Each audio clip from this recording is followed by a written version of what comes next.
আল্লাহ তাআলা আমাদেরকে পবিত্র মাহে জিলকদের প্রথম দিন এবং প্রথম জুমা আল্লাহ তাআলা আমাদেরকে জুমার নামাজ পড়ার জন্য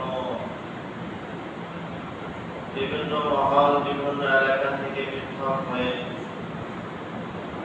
দুনিয়ার বহু মজলিস থেকে আলাদা হয়ে আল্লাহ তাআলার ঘরে আসার তৌফিক আল্লাহ তাআলা দান করেছেন। এজন্য বলি আলহামদুলিল্লাহ। পবিত্র জুমার দিন ও দামিয়াত দিন এবং মুসতাদাস বলা হয়েছে।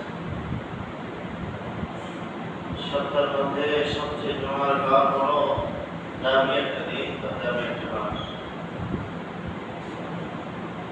তো জুমার দিন আজাদ হয়েছে বহু আগে। আমাদের কাছে জুমাকে অনেক